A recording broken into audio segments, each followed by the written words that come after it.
Healthcare, secret tapes, and North Korea. A lot to talk about this week coming from Washington. Occidental College professor Caroline Heldman joins us this morning. Good morning, Caroline. Good morning. How are you both? Great. Well, so much to talk about, Yes. as always. Now, Professor, let's start first. After the GOP won a special election in Georgia, it seems that Nancy Pelosi's power here might be in jeopardy. What can you tell us about that? Well, I would say from a partisan perspective, I don't think her power is threatened at all because she's the most successful fundraiser of all time, Democrat, Republican, who isn't a presidential candidate. So her job is to raise money. What the Republicans have done, though, is use Nancy Pelosi as a lightning rod for folks who don't like, the San Francisco lifestyle, so the very liberal lifestyle. But they don't decide who the leadership is.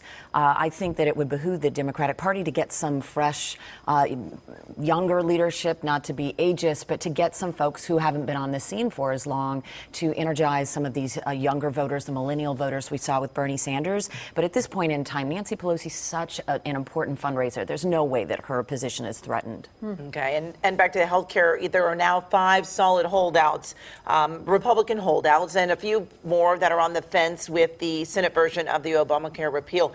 But is it possible to actually come to a decision or a vote that will actually make everyone happy?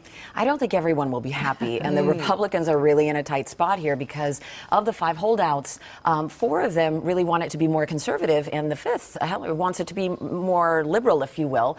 So their concerns are conflicting. They're concerned about not enough Medicaid funding, not enough or too much Medicaid funding, right? So they're not going to satisfy everyone. The question is whether they can satisfy enough, and they can only lose 2, right? Because they have a majority of the Republicans in the Senate of 52. They can lose 2, and then Pence will come in and cast that vote.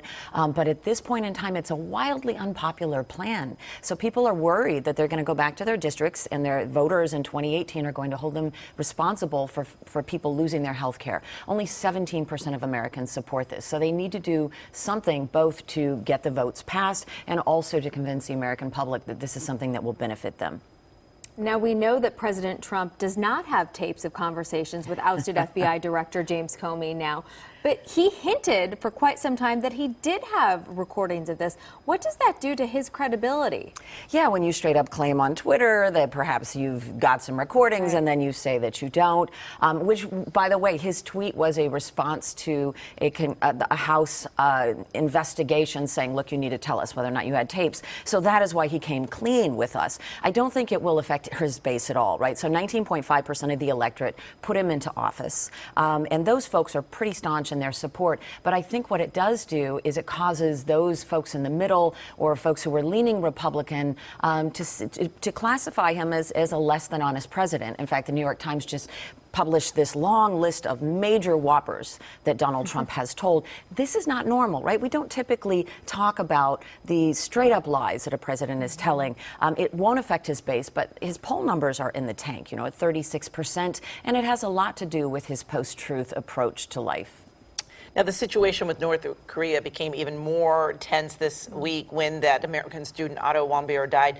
What are President Trump's real options in responding to Kim Jong-un, and what options look to be the best? It's hard to say what is the best. And President Obama, if you recall, said this North Korea will be your Achilles heel.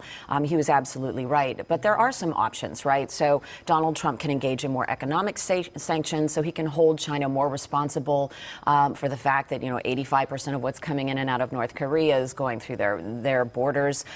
He could also engage in cyber attacks. He could engage in military attacks. At the end of the day, I think politically he really needs to do something, and I would say it's also good policy because Kim Jong-un shouldn't be the normal course of operations. As a professor who has students who are in these study abroad programs, it is terrifying to me to think that this could happen and then that nothing could happen in response.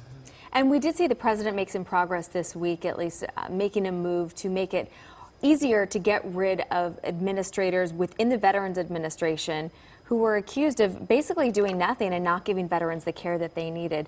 He was trying to make good on a campaign promise. Do you think he did, Professor? I think he made good on a campaign promise. It's good politics. It's good policy. So he's giving the Veterans Affairs more leniency in terms of whistleblowers, more flexibility in terms of hiring and firing when an issue comes up. So this is great policy. And yes, hopefully it will help with his polls. It's one of very few campaign promises he's been able to deliver on because, frankly, this job is, I think, a lot harder than he anticipated. So much going on. All right. Thanks so much, Professor. Thank you. Thank you.